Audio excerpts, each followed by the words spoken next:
It's funny because I've noticed this. I've had a number of friends who kind of hit financial escape velocity recently, and I've seen them go through it a little bit as well. It's like when you hit the number that you're like, I'm good, I'm set for life, I don't have to work again if I don't want to. It raises this question of what's worth doing. I mean, unless you grew up in a bunch of money, which I didn't. Our entire lives, everything we do is mostly influenced by this is going to increase your earning power. You know, you go to this school, you get this degree, you get this certification because you're going to get a better job, you'll make more money, you'll have a better life. Once you hit that point where you're like, okay, I've got enough, I'm good, I'm set, I don't need any more, then you're in this position of like, okay, the only reason to do something is either it's fun, it adds value to the world, and that's kind of it. And it's actually really hard to find long-term missions or activities that fit those two things. When you've spent your entire life kind of programmed to just do the rat race, it takes a while to like reprogram your brain to think in those terms of like, no, only do it if it's fun and it adds value to the world. If it doesn't do those two things, don't do it because you don't have to. There's no other reason to do anything. It took a few years to kind of do that mental shift. And I feel like I'm on the other side of that now and it feels great. So I'm very like grateful for all the money I have and the wealth I have because it frees me to do those things. But that mental transition is surprisingly difficult. Are there money goals or anything? Like, do you look at it and go,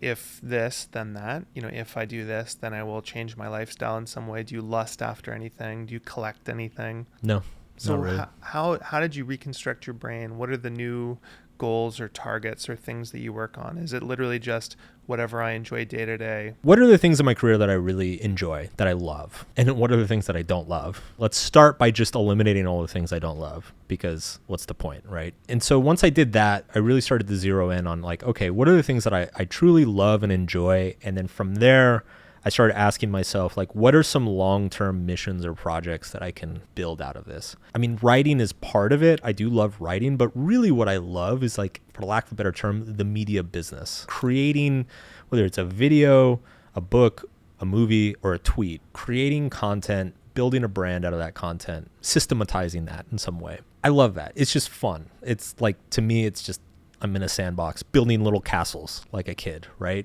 And then it turns out that you can build some like very real long-term projects out of that, you know, like building a creator business or a media business or whatever. Like you can do a lot of great things with that. And so that's what I'm focused on now. That's why I canceled a really big book deal. I canceled all my speaking engagements. That's why I started doing more video content. I realized I'm like, you know, if I'm going to be in this space and build a business in this space, then I should get good at video. And that's a fun new challenge. And I enjoyed creative challenges. So I did a pretty significant pivot in my career. And it was a lot of it, the personal side was completely motivated by that.